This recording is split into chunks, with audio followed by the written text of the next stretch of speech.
In onda, siamo in onda, buonasera, bentrovati a Gioventù Politica. Sono debuttante in questa trasmissione perché sostituisco il collega Tullio Trivellato e quindi scusatemi se farò qualche errore, ma devo iniziare anch'io a capire bene questa trasmissione. Inizio subito a presentare i giovani della Gioventù Politica di Padova, inizio presentando Claudia Casen di Padova 2020, buonasera. Buonasera Giorgio, buonasera a casa. Attendiamo Elisabetta Adamo di Idea per Padova, però presento Eliana Scapolo dei Popolari per Padova, buonasera. Buonasera Giorgio. Da questa parte, alla mia sinistra e alla vostra destra, presento Fabrizio Boron della Lega Nord, buonasera. Donato Ignelzi di Padova Sociale, buonasera. E saluto anche Giacomo Cusumano del Movimento 5 Stelle, buonasera. Dietro ci sono i bigli, andiamo subito a presentare anche loro, iniziando da Massimiliano Pellizzari, del Presidente dell'Associazione Commercianti di Padova, quello che si arrabbia sempre, vero Massimiliano? No. Diciamo che facciamo il nostro lavoro. Aveva detto poi prima di entrare ho una novità, uno scoop, dopo sarà la prima domanda perché mi incuriosiscono poi gli scoop. Una bella notizia in diretta. Sì, no, in diretta la voglio sapere assolutamente. Presento e saluto Fabio Scappin di Padova 2020, buonasera. Buonasera. Maurizio Marcassa, Presidente del Partito Pensionato, buonasera. Alla mia sinistra e alla vostra destra saluto Fabrizio Bottaro di Padova Sociale, buonasera. Attendiamo Aldo Mora di Idea Sanità, invece presento Paolo De Franceschi della AUA, buonasera. Buonasera. Poi abbiamo Giuseppe Rossetto dei Popolari per Padova, buonasera anche a lei, e Carlo Cardona di Rifare Padova, buonasera. Buonasera a lei. Saluto l'editore, il professor Mano Case, buonasera, grazie di essere con noi, e presento un personaggio che questa sera lo devo presentare con enfasi. Volevo mettere anche una musichetta, vi dico la verità, poi non sapevo che musichetta metterle a Sgobbi, se lo inquadriamo, perché lui è l'unico italiano, pensate, che ha fatto 6.000 chilometri con una Topolino in giro per l'Europa assieme al suo fido meccanico che è lì vicino, che è Barbiero Odiglio. Io non so che coraggio, perché poi ci farà vedere, perché non siete mica giovani, quindi lui ha, pensate, 29 autovetture d'epoca. Io non so dove le metta, poi ci spiegherà, perché la viabilità a Padova con le sue macchine sarà un problema. Vabbè che le sue macchine erano piccoline, vero o no? Se abbiamo il gelato, eccolo lì il gelato, eccolo lì il Sgobbi. Sono piccoline le sue macchine, quindi può girare facilmente per la città, vero o no? Sono esattamente le macchine del popolo. Le macchine del popolo, però venne 29, mica tanto popolo. Insomma. Cioè 29 macchine, un popolo deve avere no, del 29 popolo, garage. Il significato della macchina non sono macchine di lusso, sono macchine che una volta venivano acquistate non da persone benestanti, bensì da operai, da artigiani e macchine per il lavoro soprattutto. Quindi oggi ne abbiamo solo 29 e poi ha una trentina di moto, quante più o meno? Sì, ma io sono un collezionista. Collezionista di moto. Io però tenete presente una cosa importantissima, e cioè io ho raccolto queste macchine quando, scusate se dico, voi le buttavate via. È vero, è vero. Certamente. E poi eravate che gli spendaccioni perché le vostre macchine andavano tutte a benzina, non a gasolio, certamente. Non è che andavano, vero? Il meccanico tutte a benzina andava. Vabbè, poi ne parleremo, avremo dei filmati, avremo tante cose da dire anche con Sgobbi. Poi abbiamo anche, sempre alla mia sinistra, abbiamo Francesco Piva dell'UNESCO, buonasera, grazie di essere con noi. Poi abbiamo anche Walter Degan di Padova 2020, è giusto? Eccolo lì, e poi vedremo a parlare con voi, vi do il microfono. Vabbè, inizio proprio, visto che ce l'ho qui vicino, proprio con la Scapolo Eliana, per iniziare a parlare di questa viabilità a Padova, una viabilità che è complessa per i commercianti, per i tassisti, addirittura avevamo invitato anche loro perché stasera hanno avuto un impegno perché avevano una riunione, però una davvero viabilità complicata. Ecco, iniziamo a chiacchierare tutte le varie problematiche questa sera con i nostri ospiti, della viabilità interna alla città, anche esterna alla città, insomma, per cercare chi vincerà queste amministrative di sistemare anche da un punto di vista di viabilità Padova.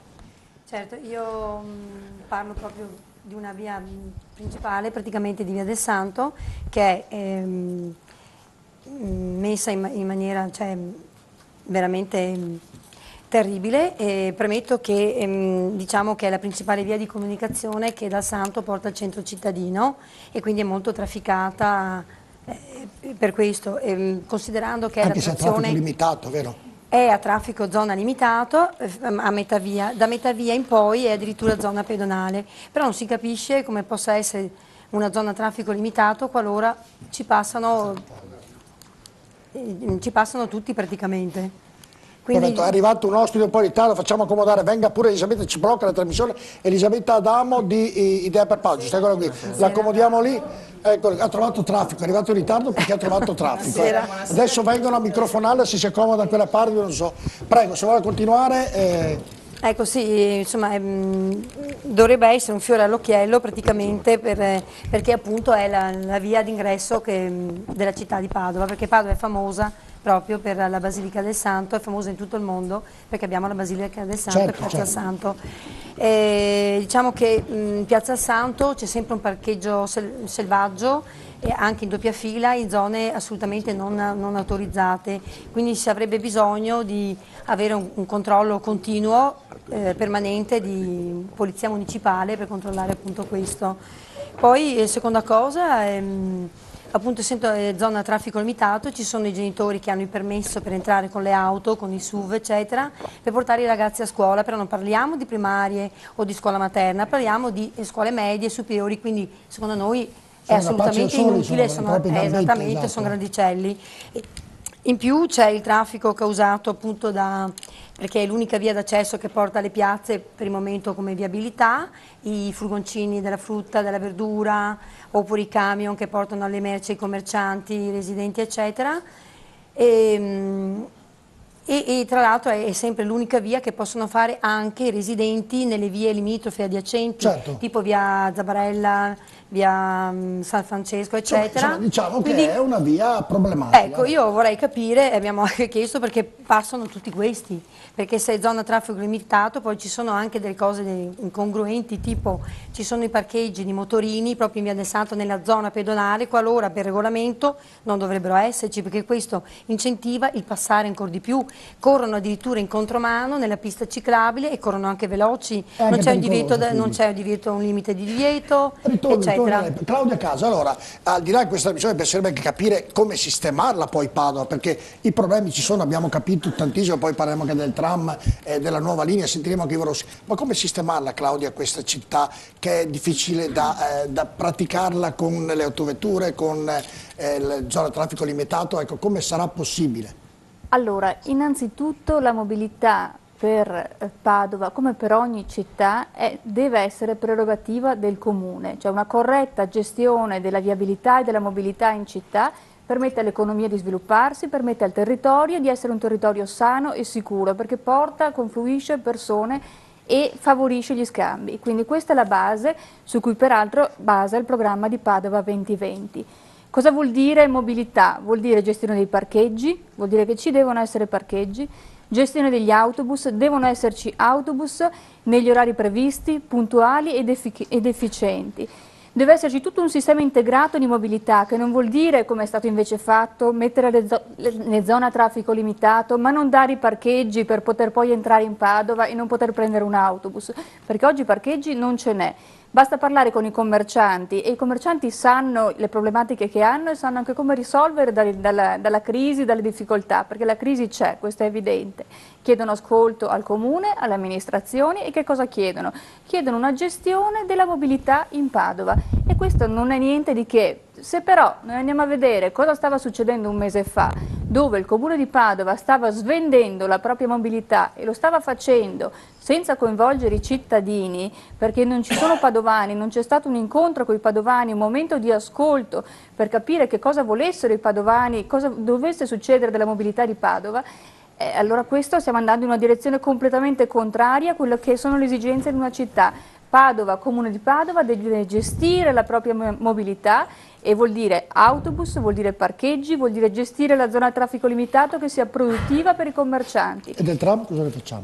Del tram, intanto un secondo tram che passa lungo uno dei polmoni verdi di Padova è una cosa che non va fatta. Il tram che passa sopra una ciclabile non esiste. Questa è la base di tutto, come non esiste depauperare quello che sono gli ultimi polmoni verdi di Padova, zona Parco Iris, e qua mi allargo perché questa ciclabile è di fianco al Parco Iris e Parco Iris vuol dire nuova cubatura o nuove colate di cemento. Questo sempre all'attuale giunta con l'attuale sindaco Ivo Rossi.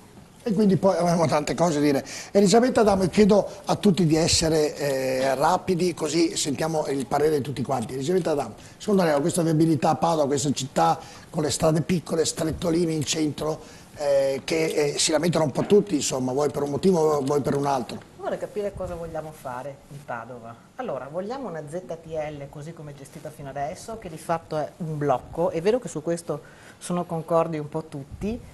C'è una ZTL che blocca l'accesso al commercio, l'accesso ai servizi, l'accesso a molti uffici che sono in centro, oppure la teniamo così com'è, dove non si può andare da nessuna parte. Io sono un po' grande, mi ricordo Padova prima del ZTL, quando da ragazzina si girava tranquillamente per le piazze, si girava per via Roma. Per carità, sono d'accordo, il traffico non è più quello di una volta, ci sono molte più macchine, però c'era anche molta più vita in Padova, c'erano negozi.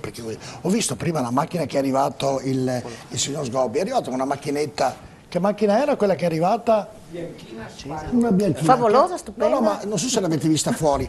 Quella lì ne fanno 3 di adesso, allora in via Roma si poteva passare. Sì, infatti ho premesso con la coscienza che non è più quello, però si è passati da un estremo all'altro. Cioè, adesso sarebbe improponibile un cumulo di macchine con i volumi che hanno e soprattutto con il volume di traffico che c'è in centro storico, ma non può anche essere così, con tutto chiuso e nessun accesso né da parte dei mezzi pubblici né da parte di altro. Quindi va bene, vogliamo chiudere, però dobbiamo allo stesso tempo aprire con servizi pubblici, con possibilità di accesso e con parcheggi nelle zone limitrofe quantomeno, cioè, se no resta tutto isolato. La chiusura vuol dire anche meno negozi, meno attività e purtroppo quando non c'è vita in una città cresce anche la delinquenza. Siamo anche noi d'accordo che va gestita in modo diverso, noi di Idea Padova, con l'apertura di parcheggi, con l'apertura di servizi pubblici, più zone bianche dove la gente possa parcheggiare in modo gratuito. Sinceramente ogni volta metterla in piazza Insurrezione è un salasso. Se uno deve stare in centro 2 o 3 ore e deve mettere in mano al portafoglio in modo piuttosto pesante, siamo d'accordo su questo e teniamo presente che molte persone si muovono nel centro durante la mattinata per motivi di lavoro. Più servizi, parola povera. Più servizi e più possibilità. Fabrizio Boron, secondo lei invece? Ma penso che la viabilità a Padova sia sotto gli occhi di tutti. Chi di noi è contento quando va in centro? È più facile rischiare una multa che trovare un parcheggio, no? Hanno costruito una città purtroppo voluta perché coloro che oggi governano sono lì da 10 anni, quindi sicuramente non possono dire di non essere colpevoli di quello che oggi viviamo. Hanno isolato una città, il centro storico pedonale, la ZTL può andare solo di pari passo se gli fa i parcheggi adiacenti, cioè le persone devono poter arrivare in macchina, devono poter parcheggiare, scendere e poi casomai camminare per il centro. Ma non puoi pensare di chiudere un centro e di non creare nessun parcheggio e oltretutto non creare neanche il trasporto pubblico, perché il tram è un falso problema, collega nord e sud, l'est e ovest è isolato e secondo me è impossibile replicarne un'altra linea, no? Con i costi. Quello attuale è costato 120 milioni di euro, pensiamo che Padova abbia altri 120 milioni di euro da spendere? Non credo proprio. Pertanto necessita sicuramente di individuare delle aree, e ci sono, pensiamo solo all'ex caserma Prandina, che questa amministrazione ne parla da tanti anni ma non ha mai fatto nessun atto concreto, nemmeno quando il sindaco reale, che era Zanonato, è diventato ministro, non ha saputo nemmeno fare quello. E ci troviamo ovviamente una città che è da rifondare, un centro storico che è un centro commerciale all'aperto, che può sicuramente invitare molti ad andarci per camminare e quindi per acquistare, ma bisogna dargli anche la possibilità di arrivare. Donato Ignelzi. Sì, per Padova Sociale l'emblema della cecità ma anche dell'incompetenza di questa amministrazione nel dare una progettualità, nel disegnare comunque una viabilità di Padova razionale. Il caso emblematico è la stazione di Padova. La stazione di Padova, soprattutto negli orari di punta, diciamo, all'altezza della stazione di Padova, si formano degli ingorghi dettati comunque dall'aver disegnato 1, 2, 3, 4 rotonde che necessitano anche l'intervento permanente di un vigile. Quindi questo è un caso emblematico. Prima di andare a disegnare, andare a intervenire, sulla viabilità della stazione un'amministrazione anche va a calcolare quali sono i flussi di auto in provenienza. La seconda cosa è questa, che bisogna distinguere la qualità dei flussi viari in Padova. La mattina diciamo, c'è un traffico di avvicinamento dalle paesi satelliti della periferia verso Padova e la sera comunque nel senso inverso. Quindi su questo non si è fatto nulla perché ad esempio il tram che taglia la città, anche questo non doveva essere pensato come qualcosa di attraversamento urbano, ma doveva essere pensato come qualcosa che portasse la gente, i lavoratori dalla periferia alla città senza diciamo attraversarla. E poi voglio dire un'altra cosa, oltre alla ZTL che comunque è da riaprire, bisogna pensare che Padova è sempre stata una delle città italiane in cui la bicicletta veniva più utilizzata e questo si è perso perché per comunque i binari del tram che sono comunque stati qualcosa che ha impedito anche al ciclista il suo attraversamento quotidiano della città, ma anche da una viabilità, un traffico diventato pericoloso e caotico e con sì, ma se apriamo la ZTL ne arrivano ancora più automobili? No, io dico questo, ci sono, diciamo, è stata costruita una pista ciclabile che invade diciamo, le corsie della strada e questo non va bene perché è altamente pericoloso per comunque l'incolumità dei ciclisti. Giacomo Cosumano, al di là di tutto Giacomo, il concetto è che avete sicuramente tutti ragione, però c'è anche da valutare una città come è fatta, la storia della città, da quanto è vecchia, le strade come sono, cioè, io non so poi chi vincerà le elezioni, cosa riuscirà a cambiare in quel metodo, se non che fare i parcheggi fuori indubbiamente. Sicuramente i parcheggi scambiatori gratuiti possono essere una soluzione per portare così le macchine un po' fuori dal centro. Logicamente poi però devono essere anche serviti da dei mezzi all'avanguardia che portano le persone nelle zone centrali. La ZTL sicuramente è una zona che va rivista, deve essere rivista in base alle necessità della strada. Noi come Movimento 5 Stelle a Padova proponiamo comunque la conversione di tutti gli autobus in autobus elettrici, è una spesa fattibile, abbiamo un piano su questo studiato che appunto vengono a ripagarsi tutti oggi in un proprio ne lasso sono di arrivati tempo. 22 di nuovi insomma. Oggi ne sono arrivati 22 di nuovi, fatalità sotto elezioni, fatalità poco dopo una mancata fusione a PS Bus Italia, insomma sì è vero, sono stati presentati questi... Bus Italia. Sono in leasing, ecco, sono e credo anche prodotti all'estero, mi pare in Turchia tra le altre cose. E al di là di questo comunque la viabilità deve essere studiata con un processo a lungo termine. Non possiamo pensare dall'oggi al domani di dire auto fuori, auto dentro, è un processo che va fatto nel tempo. Sicuramente i parcheggi per un certo periodo devono essere mantenuti fino alla completa dismissione, quando la gente si sarà abituata ad utilizzare dei mezzi che funzionano. Mezzi che hanno le corse prolungate anche nelle ore serali, mi viene da pensare a quanti giovani purtroppo fanno incidenti la sera perché vanno fuori a divertirsi, si spostano verso la vita padovana, diciamo, che c'è ancora in alcune zone.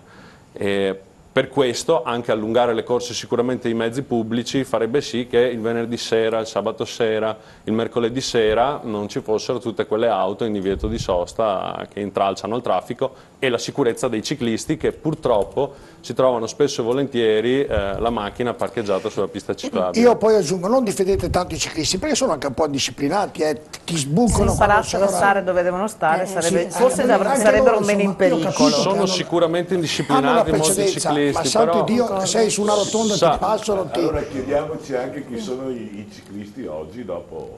Dopo ci chiederemo anche quello, però prima voglio andare da Pellizzari che ha lo scoop della serata. No, era lo scoop prima, adesso voglio sentire se lo è ancora questo scoop Pellizzari. Io chiedo venia perché sono appunto arrivato proprio diciamo, a ridosso dell'inizio della trasmissione, ma ecco, la notizia che volevo darle è che alle 8:35 io ero di fronte al piazzale della stazione, diciamo adiacente al punto SNAI, e lì su segnalazione di circa 5-6 commercianti mi sono recato in loco perché mi dicevano che c'era un gruppo di immigrati seduti proprio sul muretto che bevevano vino, bevevano birra, quindi alla faccia dell'ordinanza contro le bevande alcoliche. Io mi son recato lì, ecco, e sarebbe stato significativo, ma lì ovviamente eravamo circondati, quindi sarebbe stato anche estremamente pericoloso fare qualche fotografia. Sopra il muretto erano proprio in fila queste bottiglie di alcolici, e ripeto, alle 8:30, quindi ecco, insomma, proprio per questo infatti mi stavo giustificando che sono arrivato esatto verso le 9. Ecco, queste sono quelle ordinanze. C'è il WhatsApp. Non c'era fatto WhatsApp, la Posso segnalazione proporre un WhatsApp. applauso al proibizionismo di Rossi e ai suoi grandi risultati? Lei può proporre tutto quello che No, vuole, però guardi, ecco, volevo riprendere appunto la questione. Qui ci troviamo veramente di fronte ad un'ordinanza diciamo anticostituzionale e gravissima.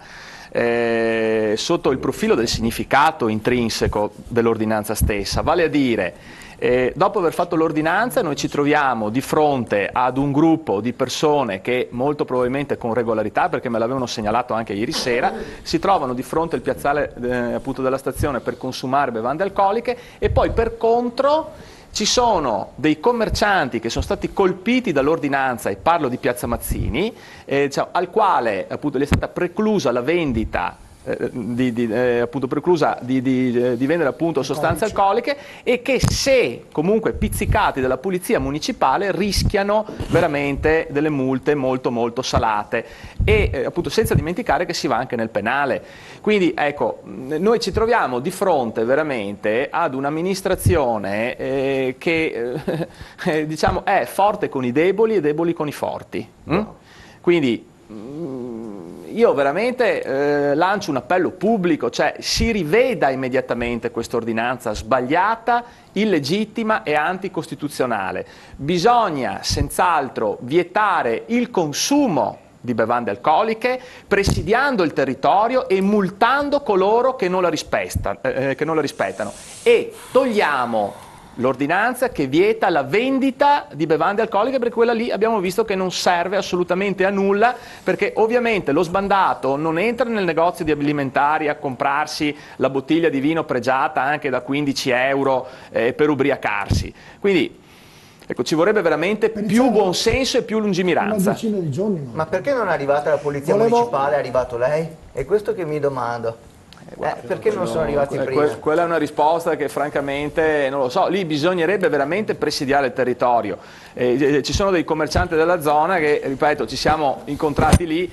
Io tra l'altro sono venuto, diciamo, mi ero portato anche la macchinetta fotografica, ma effettivamente, comunque io invito tutti, perché me l'hanno segnalato, ribadisco, anche ieri sera, di fronte al piazzale della stazione, dalle 8 in poi noi abbiamo... Ha avvisato la polizia municipale di questo? Io francamente no, perché sono corso via, molto probabilmente, perché dovevo venire in trasmissione, molto probabilmente qualche commerciante ha preso il telefonino, però dopo bisogna vedere francamente se sono intervenuti. Certo. Caso, una città che quando viene trattato questo argomento della viabilità, della mobilità, non va il microfono, sediamo il gelato, il professore, eccolo lì. Non ha dei problemi, professore, sediamo il gelato, eccolo lì. Allora, una città, professore, che ha dei grossi problemi, ed è un argomento molto sentito dalla partecipazione di queste trasmissioni, e anche da un argomento interessante, dai parcheggi, da tante belle cose, dal tram, dalla viabilità esterna, anche nel tangenziale, che Padova ha. Come faremo per rimediare? Innanzitutto si devono fare dei progetti completi, cioè va bene mettere un tram, ma va bene anche risolvere i problemi che il tram a sua volta crea. Il tram risolve determinati problemi, ma ne crea degli altri, che non sono irrisolvibili, perché si possono mettere dei parcheggi dove uno arriva in prossimità del tram, lascia la macchina in un parcheggio dove non può pagare 5 euro all'ora o 2 euro all'ora, perché poi c'è il costo anche del tram. Allora, come succede in molte città d'Europa, con il biglietto del parcheggio io posso viaggiare in tram, e si fa un calcolo, diciamo, che non sia penalizzante nei confronti dell'amministrazione. La seconda cosa, creiamo pure queste linee, ma non posso, poi queste linee devono essere gestite a loro volta. Quindi quando ho fatto una linea del tram non ci posso mettere sopra poi 10 linee autobus che fanno la stessa strada, per cui l'utente ha la possibilità di scegliere su 10 bus diversi. Devo creare una dorsale importante che crea un flusso e da questo nei punti di fermata del flusso partono degli altri dei bus che invece vanno a completare la viabilità. Ma perché professore ci vorrebbe così poco, davvero come la sta spiegando bene lei, non lo fanno? No, ma scusate, allora c'è un presidente dell'ACE, della PS. E questo presidente mi pare che prenda anche un discreto stipendio, si mette a fare il mestiere che deve fare, ma non può essere un cliente politico, perché l'Italia va male, ma non Padova, Milano, Torino, l'Expo e tutto il resto va male, perché c'è sempre uno amico che porta i voti e allora sta là, scalda la sedia, prende un gran stipendio, una parte di questo stipendio poi lo devolve anche al partito, perché è giusto che sia così, non ho capito perché è generoso. Siccome sono generosi com'è, per la legge del contrappasso io sono generoso verso coloro che mi hanno generosizzato. E come si chiama questo? Ah, non lo so come si chiama, italianismo politico. Va bene. Perché da qualsiasi parte è sempre la stessa storia. Allora, dobbiamo interrompere questo sistema e mettere delle persone competenti per quello che sanno effettivamente fare. Se non è capace di fare questo mestiere, va immediatamente a casa, come succede in tutte le aziende che funzionano. Non è che l'azienda pubblica si può fare quello che si vuole, perché l'azienda pubblica ha dei padroni e questi padroni, scusate, siamo noi e devono rendere conto a noi. Deve dire esattamente come vanno le cose e quando si dice quello ha sbagliato e va a casa, ma non perché io sono io e voi non siete, come diceva Alberto Sordi, no?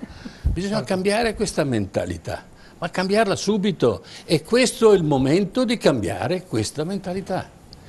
Non solo, ma chiedere conto giorno per giorno e non attraverso il Mattino o il Gazzettino, ma direttamente al sindaco, facciamo una bella buca delle lettere e ci scriviamo dentro quello che abbiamo bisogno di fare e bisogna che venga fatto. Allora, se il tram è costato 120.000 euro, 120 milioni di euro, no? E Padova è la città più tassata del Veneto o d'Italia, così mi dicono, solo 24 ore, io solo 24 ore è un pezzo che non ci credo più, ma a volte bisogna pure appoggiarsi a qualche riferimento. Adesso finiamo di pagare il vecchio e ne mettiamo in piedi un altro, quando il tram è calcolato con certezza che è quello che crea il debito nella società. Perché invece, diciamo, il trasporto su gomma va a pareggio o in qualche caso è positivo. Allora, come facciamo? Il discorso è molto semplice. È necessario, per esempio, fare una doppia linea del tram?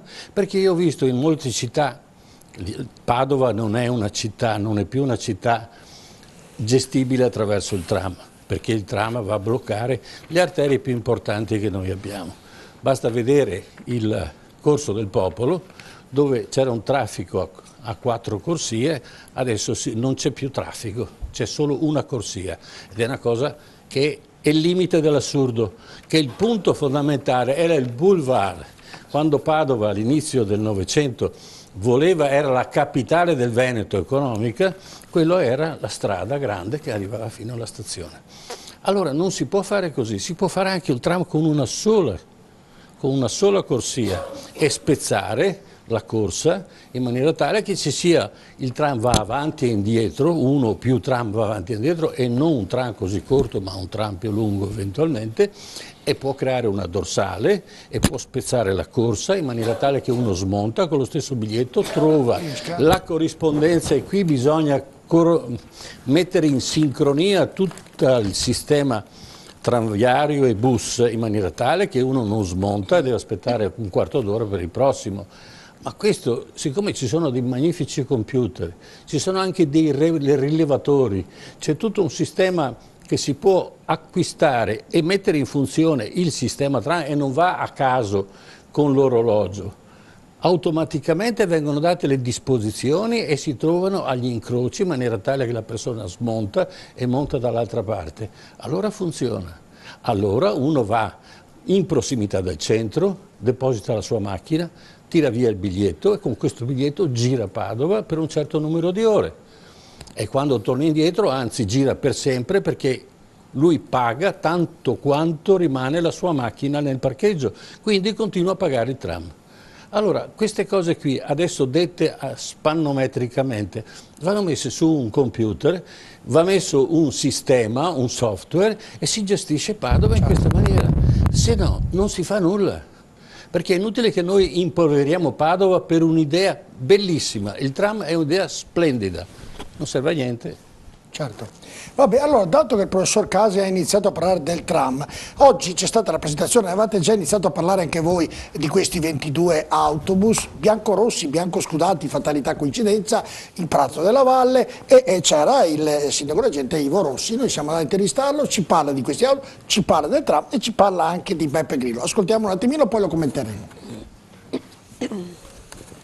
Grillo è abituato ad andare nelle città annunciando fra l'altro malefatte, che devo dire che ha dimostrato di non conoscere la realtà di Padova. Noi non abbiamo venduto l'azienda, siamo entrati a far parte di un'altra società, abbiamo una quota parte importante, siamo all'interno della cabina di regia del secondo gruppo nazionale, quindi Padova pesa, conta moltissimo. In più abbiamo i dividendi, che è quello che interessano ai cittadini di Padova, che sono passati da 2,5 milioni di euro all'anno a 6,5 milioni, che ci consentono di fare le politiche, ci consentono di investire sul sociale, di investire sulla cultura. Diversamente non l'avremmo potuto fare, ma comunque nei prossimi giorni faremo una nota in cui risponderemo puntualmente alle sciocchezze che non gli avrebbe consentito di superare un esame di ragioneria, non all'università, ma addirittura alle superiori.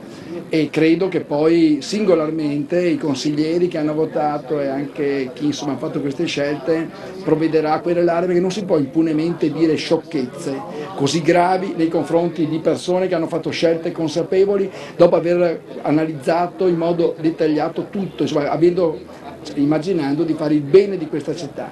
Chi dice queste sciocchezze, che sono gravi, deve anche pagarne in altre sedi. L'amministrazione querelerà Grillo?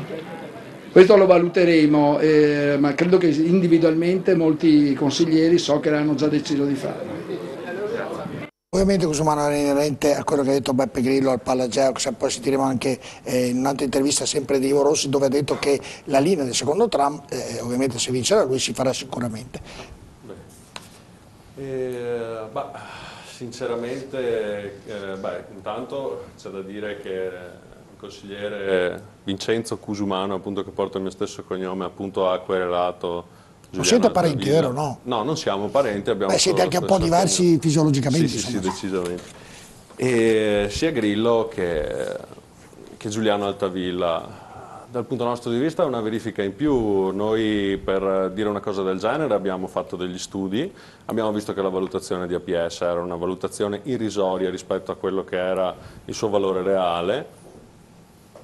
Questo ci è stato confermato e lo confermerà poi la magistratura, insomma, quindi voglio dire, non voglio spingermi là su questo, anche perché comunque quella era legato a un settore delle partecipate di Padova. Questa sera in teoria dovremmo parlare della mobilità. Era sicuramente per quello che aveva detto Rossi. Andiamo a pubblicità, poi inizia a Bottaro per sentire il ragionamento appunto del nuovo tram, della viabilità e tante belle cose. Voi rimanete con noi tra poco.